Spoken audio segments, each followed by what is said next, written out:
Évangile de Jésus-Christ selon saint Luc, chapitre 1, des versets 5 à 25. Il y avait au temps d'Hérode le Grand, roi de Judée, un prêtre du groupe d'Abia nommé Zacharie. Sa femme aussi était descendante d'Aaron. Elle s'appelait Élisabeth. Ils étaient l'un et l'autre des justes devant Dieu. Ils suivaient tous les commandements et les préceptes du Seigneur de façon irréprochable. Ils n'avaient pas d'enfants, car Élisabeth était stérile, et de plus, ils étaient l'un et l'autre avancés en âge. Or, tandis que Zacharie, durant la période attribuée aux prêtres de son groupe, assurait le service du culte devant Dieu, il fut désigné par le sort, suivant l'usage des prêtres, pour aller offrir l'encens dans le sanctuaire du Seigneur. Toute la multitude du peuple était en prière au dehors, à l'heure de l'offrande de l'encens. L'ange du Seigneur lui apparut, debout à droite de l'autel de l'encens.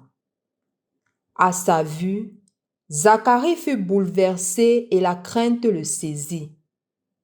L'ange lui dit: « Sois sans crainte, Zacharie, car ta supplication a été exaucée. Ta femme Élisabeth mettra au monde pour toi un fils, et tu lui donneras le nom de Jean. Tu seras dans la joie et l'allégresse, et beaucoup se réjouiront de sa naissance, car il sera grand devant le Seigneur. Il ne boira pas de vin ni de boisson forte, et il sera rempli d'Esprit Saint dès le ventre de sa mère. Il fera revenir de nombreux fils d'Israël au Seigneur leur Dieu. Il marchera devant en présence du Seigneur avec l'esprit et la puissance du prophète Élie, pour faire revenir le cœur des pères vers leurs enfants, ramener les rebelles à la sagesse des justes et préparer au Seigneur un peuple bien disposé. Alors Zacharie dit à l'ange: « Comment vais-je savoir que cela arrivera? Moi, en effet, je suis un vieillard et ma femme est avancée en âge. » L'ange lui répondit: « Je suis Gabriel et je me tiens en présence de Dieu. J'ai été envoyé pour te parler et pour t'annoncer cette bonne nouvelle. Mais voici que tu seras réduit au silence, et jusqu'au jour où cela se réalisera, tu ne pourras plus parler parce que tu n'as pas cru à mes paroles. Celles-ci s'accompliront en leur temps. » Le peuple attendait Zacharie et s'étonnait qu'il s'attarde dans le sanctuaire. Quand il sortit, il ne pouvait pas leur parler et ils comprirent que, dans le sanctuaire, il avait eu une vision. Il leur faisait des signes et restait muet.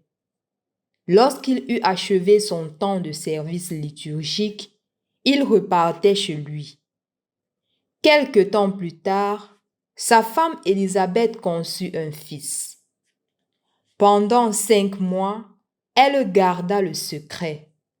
Elle se disait: « Voilà ce que le Seigneur a fait pour moi en ces jours où il a posé son regard pour effacer ce qui était ma honte devant les hommes. » Au nom du Père et du Fils et du Saint-Esprit. Amen. Le soit Jésus-Christ.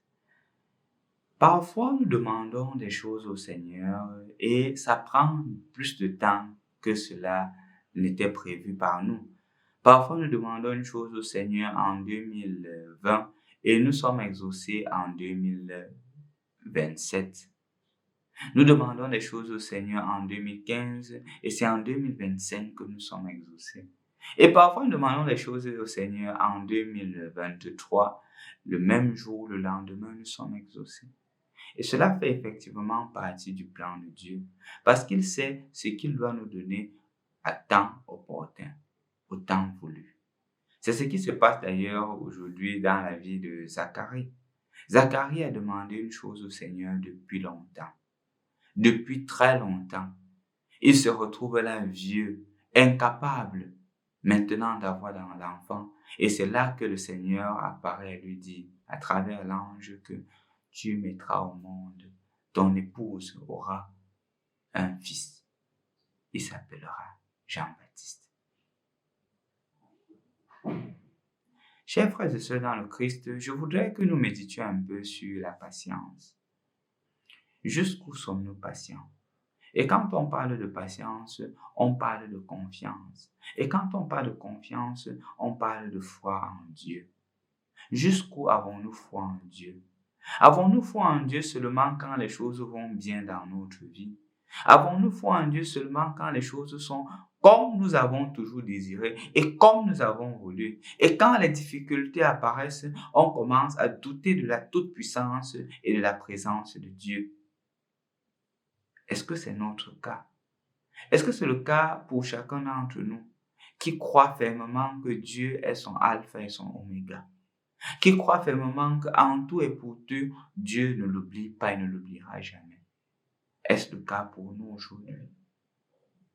Chers frères et sœurs dans le Christ, l'histoire de Zacharie nous rappelle et nous affirme et nous confirme la présence de Dieu dans nos vies. Que nos prières ne sont jamais oubliées par Dieu. C'est seulement que le Seigneur attend le moment opportun pour pouvoir nous exaucer. J'ai toujours cette image que j'adresse quand les personnes disent que je ne vois pas le Seigneur exaucer mes prières. Je prends toujours l'image d'un enfant et je dis que si jamais vous avez cet enfant et qui se lève à 2 heures du matin et il dit qu'il voudrait sortir à presque 1 kilomètre pour aller visiter son camarade de classe, est-ce que vous le lui permettrez? Et généralement et spontanément, les personnes me disent non, je ne pourrais pas le lui permettre. Je dis pourquoi? Ils disent pour plusieurs raisons. Premièrement, il se fait tard. Deuxièmement, il est tout petit. Je dis que maintenant, s'il était plus grand, est-ce que tu le lui permettrais?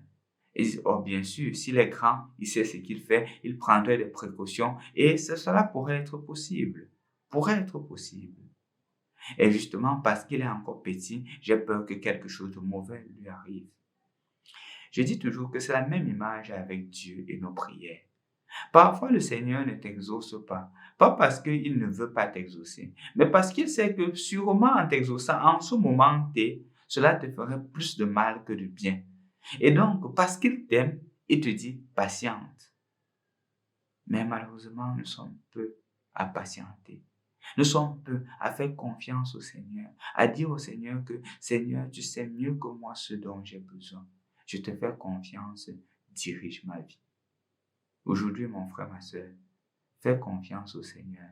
Peut-être que tu es en train de demander quelque chose au Seigneur depuis longtemps et que tu t'es même déjà découragé. Peut-être que même à cause de cela, tu as abandonné la foi chrétienne, la foi catholique, disant que le Dieu des catholiques est là à répondre. Peut-être te retrouver déjà dans des églises de réveil. Peut-être te retrouver déjà ami des marabouts, pensant que c'est là-bas que tu trouves le salut. Et au fond de toi-même, tu te rends compte que la solution n'y est pas. Reviens à la maison. Le Seigneur sait mieux que toi et moi ce dont tu as besoin. Reviens à la maison. Et ce sera le moment où tu t'attendras le moins que le Seigneur t'exaucera parce que son amour est plus grand que tout. Au nom du Père et du Fils et du Saint-Esprit. Amen.